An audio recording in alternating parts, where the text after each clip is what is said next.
하나님 아버지, 오늘도 주의 말씀을 듣고 나눌 때에 우리에게 필요한 주의 음성이 들려지게 하여 주시옵시고, 겸손한 심령으로 주의 말씀을 받고 마땅히 행할 일들을 제대로 선택하며 순종하는 교회가 되게 하여 주시옵소서.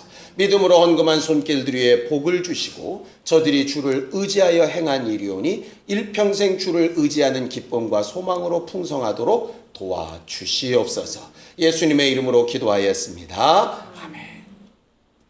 하나님의 말씀은 에스겔서 3장 16절에서 21절까지 말씀을 함께 같이 합독하겠습니다. 에스겔서 3장 16절에서 21절까지 말씀을 함께 같이 합독하겠습니다.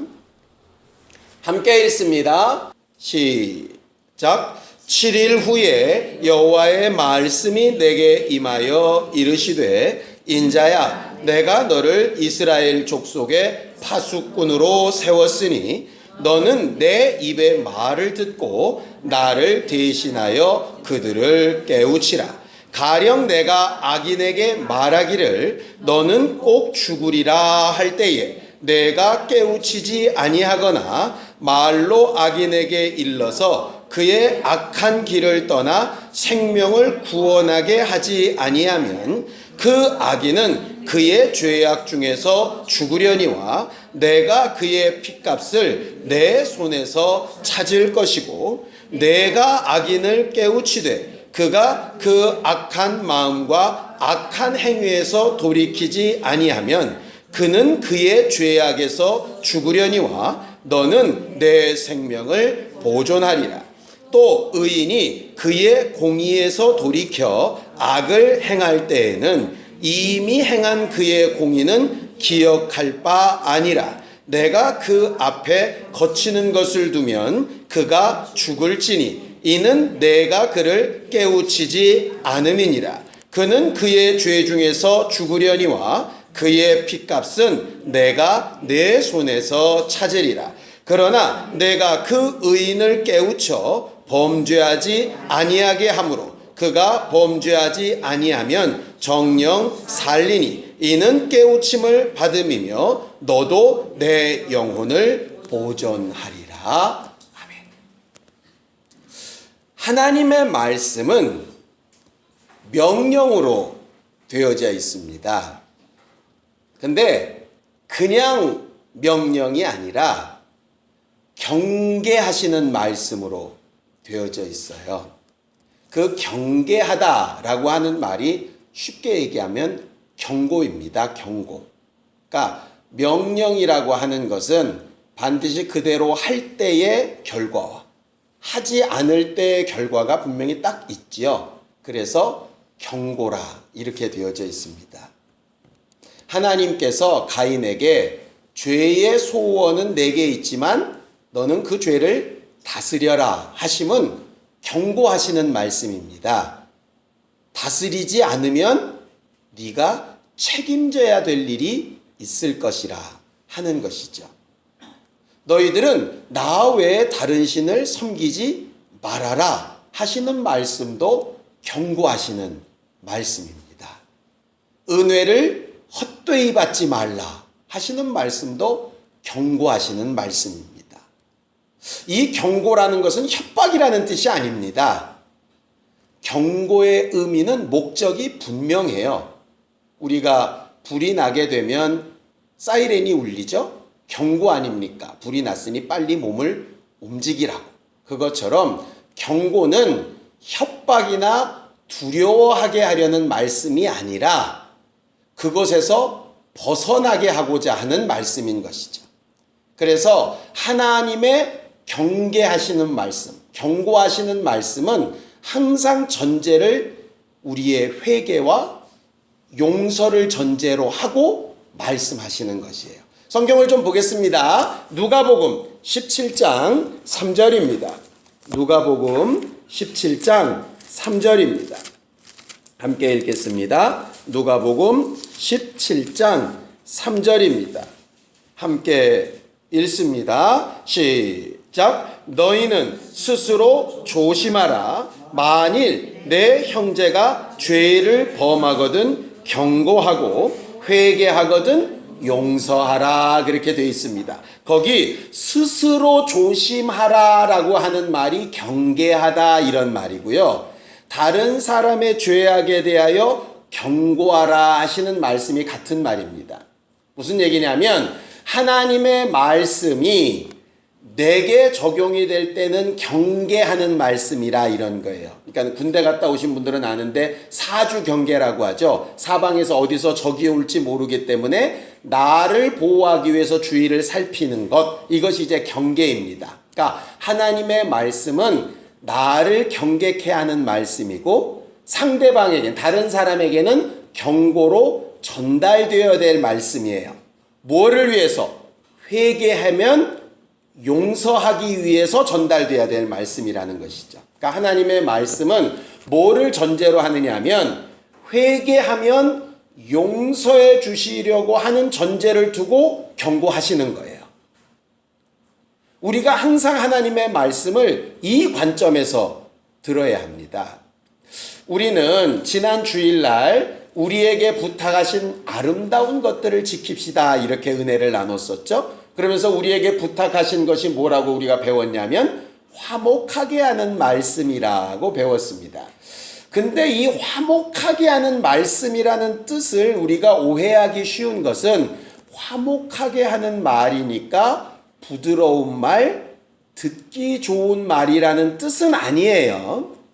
물론 대부분 화목하게 하는 말이 부드럽고 듣기 좋은 말인 경우가 많이 있겠지요. 그러나 예수께서 하나님과 우리를 화목하게 하실 때 꼭 듣기 좋은 말로만 하신 것은 아니에요. 예를 들면 가늠하다 잡힌 여자에게는 나도 너를 정죄하지 않겠다 라고 듣기 좋은 말을 하시고 나서 다시는 죄를 범하지 말라라고 부드럽게 경고를 하셨어요.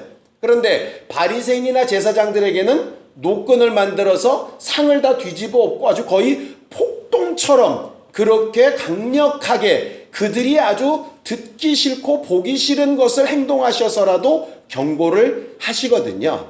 어쩔 때는 부드럽게 선지자들을 보내서 경고하실 때도 있지만 어쩔 때는 막 연병을 보내시고 불뱀을 보내셔서라도 경고하시잖아요. 그러니까 그 이유는 다 목적이 하나라고 하는 거죠. 화목하게 하는 일을 위해서 필요한 것이에요. 그러니까 화목하게 하는 말씀은 그냥 대부분은 부드럽고 듣기 좋은 말이라는 것이 통용이 되지만 사실은 그것만 있는 것은 아니에요. 강력하게 경고할 때도 필요하고 등을 때려서라도 해야 될 필요가 있을 때가 있는 것이죠. 단 전제 조건이 변하면 안 되는 거예요. 전제 조건은 뭐냐? 어떻게 해서든 회개하게 해서 용서받게 하려는 것이 목적인 거죠. 때리는 것이 목적이 아니라 창피를 주는 게 목적이 아니라 그 사람을 낙심시키는 게 목적이 아니라 내 앞에서 굴복시키는 게 목적이 아니라 목적은 회개하게 해서 용서하시는 게 하나님의 경고하시는 말씀이에요. 경고하시는 하나님의 말씀을 제일 잘못 사용한 사람들이 누구냐면 바리새인들입니다. 말씀을 전하긴 전했어요. 하나님의 말씀을 잘못 전한 게 아니에요. 있는 그대로 전하기는 전했는데 하나님이 전하기를 원하시는 하나님의 본심대로 전한 게 아니죠. 그들은 세리나 창기가 회개하고 용서받기를 원해서 전한 게 아니에요. 그들이 얼마나 더러운 죄인인가를 증거하려고 전한 것이지 목적 자체가 다르다 이 말이죠. 예수께서 바리새인이나 서기관들을 책망하신 이유는 바로 그 부분입니다. 오늘 성경에 우리는 파수꾼 얘기를 이렇게 보게 됩니다. 파수꾼 얘기는 우리가 잘 알고 있어요. 그래서 항상 우리는 파수꾼 얘기를 들을 때 어떻게 해석을 했느냐 하면은요, 내가 핏값을 치르지 않으려면 어떻게 해서든 그냥 전달해야 돼.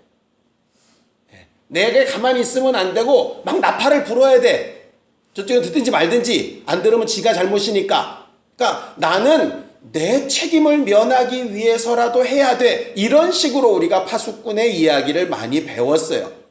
저도 그런 식으로 말씀을 대하다가 오늘 말씀을 계속 읽는데 이 말씀의 뜻이 그런 뜻이 사실 아니에요. 그냥 단순하게 네 핏값이나 치르지 않기 위해서 파수꾼 역할을 잘해라 이런 뜻이 아니에요. 지금 에스겔은요 예레미야나 이사야하고 같은 시대 때의 선지자인데요. 좀 다른 것은 뭐냐면 초창기 바벨론으로 포로로 잡혀갈 때 에스겔은 미리 잡혀갔어요. 예루살렘이 멸망되기 전에 이미 바벨론으로 가 있던 사람이 에스겔이에요. 그러니까는 예레미야나 이사야가 예루살렘에 있으면서 예언을 했다면 에스겔은 이미 바벨론으로 잡혀간 다음에 거꾸로 예루살렘의 멸망을 보면서 지금 이야기를 하는 것이거든요. 그러면서 이미 와 있는 자들에게도 또 자기 소리를 들어야 될 이스라엘 사람들에게도 이런 마음을 가지고 좀 너는 파수꾼 역할을 해달라고 이렇게 부탁하시는 내용이 에스겔서 앞쪽에 이렇게 많이 나와요. 우리는 보통 에스겔서를 보면 에스겔이 본 환상 얘기가 많이 나오거든요. 바퀴가 있고 얼굴이 무슨 얼로 생겼고 뭐 솥이 어떻고 뭐 이런 것들이 있어서 이게 무슨 의미냐 여기에 이렇게 막 관심이 많은데 사실 에스겔은요 그런 환상이 무슨 뜻이다라고 하는 말보다는 이런 여러 가지 환상이나 모양을 통해서 너는 좀 내 마음을 좀 제대로 좀 전해주라 이런 간절함이 들어있는 책이 사실 에스겔이에요. 오늘 파수꾼에 대해서 얘기를 하실 때요. 파수꾼이 전달해야 될 대상이 두 가지 종류의 사람이라고 말을 하고 있어요. 어떤 종류입니까? 한 사람은 악인이에요. 한 사람은 의인이에요. 그렇죠? 악인에 대해서는 어떻게 하느냐? 하나님께서 악인에 대하여 말하실 때 너는 악한 짓을 많이 했으니 반드시 죽으리라. 내가 이렇게 말했다 치자. 이 말이에요. 예를 들어서 하나님께서 말씀에 이런 행한 자는 정령 죽으리라 이랬어요. 하나님께서 그렇게 말씀하셨다 치자. 내가 그렇게 말을 했다고 너도 가서 그 사람에게 하나님 말씀해 보면 너는 반드시 죽는데 방법이 없어. 이렇게 전하면 안 된다는 거예요. 하나님이 꼭 죽는다고 하셨는데 이 얘기를 꼭 읽다 보면 그 사람이 네 권면을 받아들여서 돌이키면 안 죽는다는 거예요. 내용이. 그러니까 뭐냐면 하나님이 꼭 죽는다고 하셨으니까 너는 죽어. 우리는 그렇게 전해야 제대로 된 파수꾼이라고 생각을 했어요. 그러니까 액면 그대로 가서 전달만 하면 되는 파수꾼이라고 생각을 했다고. 근데 여기서 말하는 파수꾼은 뭐냐면 내 마음을 가지고 좀 이야기해 주라는 거예요. 그러면서 거기 뭐라고 되어 있습니까? 18절을 다시 한번 볼까요? 함께 읽습니다. 시작. 가령 내가 악인에게 말하기를 너는 꼭 죽으리라 할 때에 내가 깨우치지 아니하거나 말로 악인에게 일러서 그의 악한 길을 떠나 생명을 구원하게 하지 아니하면 이랬어요. 이 말은 네가 가서 내 말을 전하면 너는 책임 면제다 이런 말이 아니에요. 이 내용만 보면 그 사람을 가서 어쨌든 깨우치고 그 사람으로 회개해서 구원을 받고 생명을 얻게 하지 않으면 그 피를 찾겠다 이렇게 들릴 만큼 말씀을 하시는 거예요. 그럼 나한테 너무 큰 걸 요구하시는 거 아니에요? 그 뒤에 보면 네가 충분히 했는데도 악인이 받아들이지 않으면 그는 그 죄로 죽지만 너는 면죄다 이 말씀이 있어요. 우리는 항상 거기에 포인트가 가거든요. 그러니까 나는 전했으니 꼭 죽는다는 말씀을 전했으니 나는 빌라도처럼 책임 없다. 이제 네가 안 받아들이니까 네가 죽는 거요? 이렇게 생각을 했는데 내게서 핏값을 취하지 않는 것은 하나님이 은혜로 그냥 봐주시는 부분이고 너는 어떻게 해야 되냐면 너 죽어 이렇게 끝나는 게 아니라 어떻게든 살리려고 힘을 끝까지 다해야 된다는 거예요. 어떻게 이게 가능할까 보니까 간단해요. 이 악인이 내 자식이면 가능해요. 이게 내 남편이나 내 아내면 가능해요. 결국 에스겔에게 원하시는, 구약의 선지자에게 원하시는 수준이 그 수준이라고요. 그렇다면 예수 보혈의 은혜를 맛본 우리에게 요구하시는 수준은 뭘까?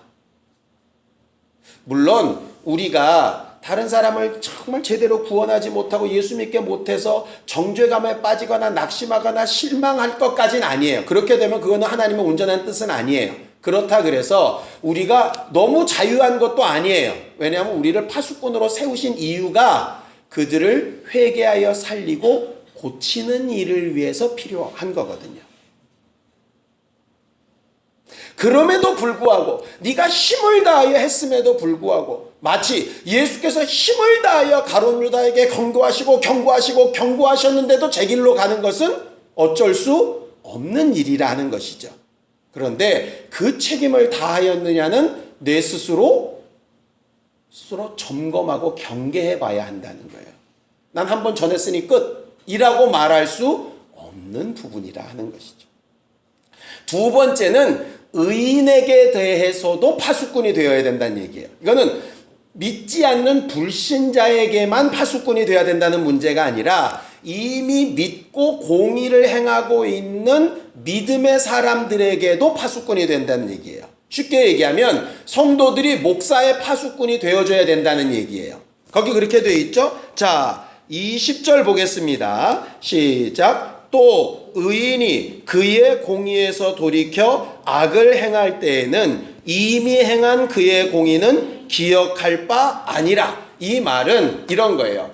저 사람이 과거에 하나님을 위해서 이렇게 많은 공로를 세웠으니 이렇게 잘못해도 그 공로가 있어서 이렇게 좀 플러스 마이너스 이렇게 되지 않을까? 사람들은 생각하는데 그렇지 않다는 거예요. 이 말은 공의는 필요 없다가 아니에요. 공의는 이미 공의로서 계산이 끝났다는 거예요.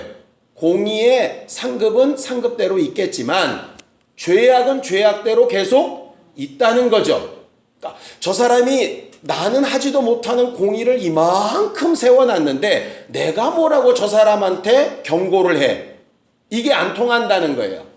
경고가 눈에 보이면 비록 적은 믿음의 연륜을 가졌을지라도 아니면 연소한 사람일지라도 예를 들어서 주일학교 학생이 목사에게라도 정말 의에서 떠나서 경고를 받을 만한 일이 있다면 경고가 돼야 된다는 거예요. 그런데 어떻게 경고가 돼야 될까요? 이유는 단 하나죠. 회개하여 돌이키도록. 그러니까 가능하면 자존심 안 상하게. 가능하면 회개할 수 있게. 목사가 그렇게 죽게 되냐? 이렇게 돼서 회개를 잘 하겠어요. 목사님 안 그러신 줄 알지만 잘 하시면서도 그러실 사정이 있는 것도 알겠지만 저는 이런 부분은 이런 어려움이 있는 것 같아서 이렇게 얘기하는 것도 방법이겠지요. 그러니까 저한테 그렇게 말해달라는 얘기가 아니라 어쨌든 목적이 뭐냐 하면 잘못을 지적하고 드러내고 창피를 주는 게 목적이 아니라 회개하고 용서받게 하는 데 목적이라는 거예요. 그러니까 큰 공의가 죄악을 덮을 수 없고 그런 경고하심이 또 죄를 드러내는 것으로 끝나서도 안 되는 거라는 거죠. 악인에 대한 경고나 의인에 대한 경고가 마찬가지라는 거예요. 결과적으로 이 본심이 없는 상태에서 하는 것은 뭐냐면 예수께서 바리새인들에게 말씀하셨던 것과 같은 화 있을진저 이렇게 되는 거죠. 이런 거죠. 목사가 설교를 할 때도 성도들에게 정말 저들이 회개하고 돌이킬 수 있도록 어쨌든 정말 듣기 좋은 말로 어쩔 때는 좀 두려운 말로 어쩔 때는 좀 기분이 나쁘더라도 좀 찔리는 말로 어떤 방식으로든 목적을 분명하게 해서 그것을 가르쳐 말을 해야 되는데 아니면 기분 나쁜 것을 드러내거나 아니면 어떤 감정 표현을 하거나 다른 사람들 앞에 누구라도 들어서 알 수 있을 만큼 표적을 삼거나 이것은 사실은 잘못된 파수꾼의 일이라는 거예요. 그건 하나님께서 그 상처와 그 핏값을 그에게 찾으시겠다는 거예요. 물론 우리가 어떤 사람의 생명을 책임질 수는 없어요.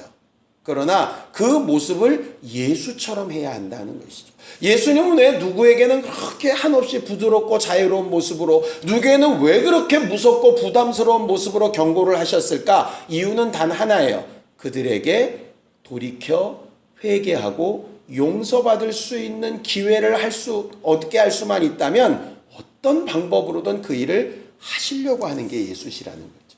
그래서 신약 성경에는 이렇게 얘기를 합니다. 자, 빌립보서 2장 1절에서 4절입니다. 빌립보서 2장 1절에서 4절입니다. 함께 읽습니다. 빌립보서 2장 1절에서 4절입니다. 함께 읽습니다. 시작. 그러므로 그리스도 안에 무슨 권면이나 사랑의 무슨 위로나 성령의 무슨 교제나 긍휼이나 자비가 있거든 마음을 같이하여 같은 사랑을 가지고 뜻을 합하여 한 마음을 품어 아무 일에든지 다툼이나 허용으로 하지 말고 오직 겸손한 마음으로 각각 자기보다 남을 낮게 여기고 각각 자기 일을 돌볼 뿐더러 또한 각각 다른 사람들의 일을 돌보아 나의 기쁨을 충만하게 하라 그랬어요. 하나님의 기쁨, 충만한 기쁨이 뭐냐 하면 권면을 하든 위로를 하든 교제를 하든 뭘 하든 간에 같은 마음을 가지고 하래요. 그 같은 마음이 결국 예수 그리스도의 마음인데 그 예수 그리스도의 마음은 어떻게 해서든 회개케 하여서 용서받게 하려고 하는 마음인 거예요. 그 말씀이 너 잘났다고 해서 다툼이나 허용으로 제발 말하지 말고 그 말씀으로 너도 돌아보고 그도 돌아보아서 그 사람을 너보다 좀 낮게 여기게 말하는 것으로 어떻게 해서든 회개하고 용서받게 하라. 그러면 내 기쁨이 충만해진다 이 말이에요. 위로는 좋은 것인데 너 잘났다는 위로는 위로가 아니라는 거예요. 경고나 경계가 듣기는 싫은 것인데 나 잘났다는 게 아니라 그를 나보다 낮게 여기되 그도 자원에 회개하여 용서받을 수 있도록 하는 것이라면 잘된 것이라는 거죠. 결국 빌립보서 2장에 너희 안에 이 마음을 품으라 하시는 말씀은 그냥 못해요, 얌전해요 이런 말씀의 겸손을 얘기하는 게 아니라 목적과 방향이 분명하다는 거예요. 회개하여 용서받게 하는 일에 모든 방법을 사용하는 것이죠. 바리새인들과 서기관들이 이 방법에서 실수했던 거예요.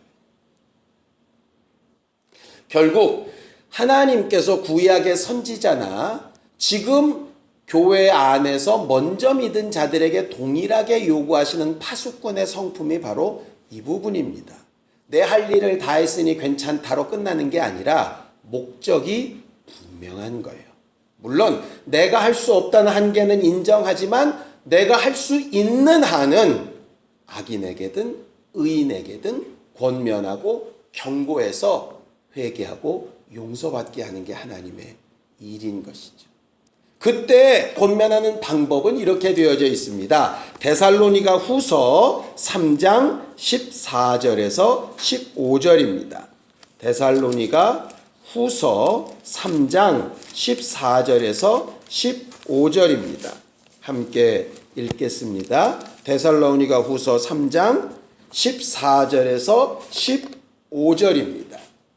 함께 읽습니다. 시작. 누가 이 편지에 한 우리 말을 순종하지 아니하거든 그 사람을 지목하여 사귀지 말고 그로 하여금 부끄럽게 하라. 그러나 원수와 같이 생각하지 말고 형제같이 권면하라 그랬어요. 이 말을 순종치 아니한 사람은 믿는 사람이겠습니까? 믿지 않는 사람이겠습니까? 믿는 사람이란 얘기죠. 믿는데 의롭게 되어졌는데 나름 공의도 있는데 경고할 것이 있어서 하나님의 말씀으로 전했더니 듣지 않는 사람은 어떻게 하라고요? 지목하고 사귀지 말라고요. 그와 함께 방향을 같이 하거나 동행을 같이 하거나 하지 말라고요. 이 말을 다른 성경에서는 떨어져 나와 거룩하게 되어지라 이렇게 되어져 있어요. 그리고 어떻게 하라고 되어져 있습니까? 그로 하여금 부끄럽게 하라. 막 수치를 주고 욕을 하라는 얘기가 아닙니다. 그가 하나님 앞에 얼마나 죄인인지를 가르쳐줘라. 그런데 뭐같이는 하지 말고 원수같이는 하지 말고. 이게 쉽지 않은 거야. 사귀지 않고 부끄럽게는 하는데 원수는 아니어야 되는 거예요. 차라리 원수같이 여기서 등 돌려버리면 좋겠는데 그건 또 아닌 거야. 그러니까 이 중간 단계를 지키는 것이 쉽지 않은 거예요. 잘못은 잘못대로 충분히 경고하는데 원수는 아니고 형제같이 권면하라. 형제라도 죄인이면 죽여야죠. 율법에서는. 그런데 형제이기 때문에 아직 기회가 있으니 돌아오라고 계속 얘기하는 것처럼 말을 전해야 된다는 거예요. 아까 말씀드린 것처럼 내 자식처럼, 내 남편이나 아내처럼 함부로 이야기하지 말고 돌이켜 회개할 수 있도록 모든 지혜를 구하여 해야 된다는 거죠. 그렇게 잘 할 수 있는 지혜를 성령이 주시는 거예요. 그러니까 똑같은 말씀, 꼭 죽으리라 하시는 말씀을 꼭 죽는데 이렇게 전하는 게 효과적일지, 아니면 그 말은 빼고서라도 그들을 회개시키는 게 효과적일지를 성령께 물어서 지혜로운 말로 바꿔야 된다는 거죠. 근데 사람들은 스스로 정직하다는 착각 때문에 무조건 옮겨놓고 상처를 받든 말든 건 네 책임이고 나는 내 할 도리를 했으니 나는 밑값에서 자유하다 이렇게 말해버린다 이 말이에요. 그럼 결국 누구와 똑같으냐? 빌라도와 똑같아질 수 있는 거예요. 파수꾼의 역할, 떠드는 말은 굉장히 잘했는데 네 마음의 중심은 절대로 내가 원하는 파수꾼이 아니라는 거죠. 그래서 우리가 지난 금요일 날 봤던 하나님의 본심을 좀 알자는 말씀과 이 말씀은 사실 연결되는 말씀이에요. 예수께서 떠나가시면서 성령을 우리에게 주신 이유는 그것 때문입니다. 성령은 우리가 마땅히 빌 바를 알지 못해도 하나님의 깊은 것을 아세요. 우리는 하나님의 마음을 몰라도 그분은 하나님의 마음을 아세요. 그러니까 하나님께서 너 꼭 죽으리라 이러셔도 성령은 진짜 하나님의 본심이 뭔지를 아세요. 그러니까 우리한테 그걸 가르치려 하시죠. 그 말씀이 우리 안에 떠오르고 깨달아질 때 한마디 말도 행동도 바뀔 수 있어요. 그래서 우리는 기도할 때 정말 정직하고 지혜로운 파수꾼이 되기를 기도하기를 원해요. 1년이 다 지나가는 시점에 우리는 내년도에 함께 연결되어 지어져가는 성전이 되기를 원하는 이 시점에 우리는 뭘 해야 될까? 함께 지어져 가기 위해서는 잘못 삐쭉삐쭉 나온 건 서로 경고해서 맞춰 나가고 갈아야 돼요. 또 필요한 부분은 다른 사람들을 믿지 않는 자들을 불러들여서 우리랑 또 함께 연결시켜 나가야 돼요. 그럴 때 필요한 건 내 쪽에서도 깎이는 게 필요하고 그쪽에서도 깎는 게 필요하니 경계하고 경고하는 일들이 계속 되어져야 되는데, 경계하고 경고하는 일에 원수가 끼고 마음이 상하면 회개하고 용서받는 게 아니라 적이 되거나 등 돌려버리게 된다고. 그러면 사실은 원래의 목적을 이루지 못하게 되지 않겠어요. 원래의 목적은 살리려는 건데 살리려고 체벌을 하다가 맞아 죽어버리면 이건 아무것도 아니지 않아요. 그러니 그 지혜가 성령으로부터 공급되어야 하기 때문에 먼저 하나님의 본심을 알려고 하는 우리, 그 본심을 통해서 성령의 인도하심을 받아 제대로 된 파수꾼의 역할을 감당하려고 하는 우리가 먼저 변화되고 다른 영혼들에게 본이 되고 그들에게 경계와 경고가 되고 또 먼저 기도한 사람들이 다른 이들을 위해서 더 기도해주고 하는 일들이 필요할 것 같다 이 말이죠. 오늘 저녁에 말씀을 먼저 들은 우리가 기도하고 응답을 얻고 지혜를 구해서 오늘 함께하지 못한 이들에게 또 이야기하고 그들에게 또 나누고 은혜를 끼쳐서 그들을 하여금 또 다른 파수꾼의 역할을 잘 감당하게 하는 그런 교회가 되기를 예수님의 이름으로 축원합니다. 오늘 저녁에 정말 하나님이 찾으시고 세우시기 원하시는 지혜롭고 정직한 파수꾼이 되게 하여 주시옵소서. 함께 같이 합심하여 기도하겠습니다. 하나님 아버지, 우리를 하나님의 사람들로 부르시고 파수꾼으로 삼으셨사오니 하나님께서 우리에게 부탁하신 아름다운 것들을 지켜 잘 전하여 말하는 지혜와 영감이 있게 하여 주시옵소서. 성령을 의지하오니 일평생 기도하는 일과 다른 영혼들에게 주의 말씀과 복음을 전하여 나타내는 일과 내 자신을 하나님의 말씀 앞에 두어 경계받는 일에 익숙한 충만한 사람들이 다 되도록 도우시고 인도하여 주시옵소서. 이제는 우리 주 예수 그리스도의 은혜와 하나님 아버지의 극진하신 사랑과 성령님의 감동하시고 역사하시는 분명한 증거가 지혜롭고 정직한 파수꾼이 되기를 원하는 우리 모두 위에 이제로부터 영원까지 함께 있을지어다. 아멘.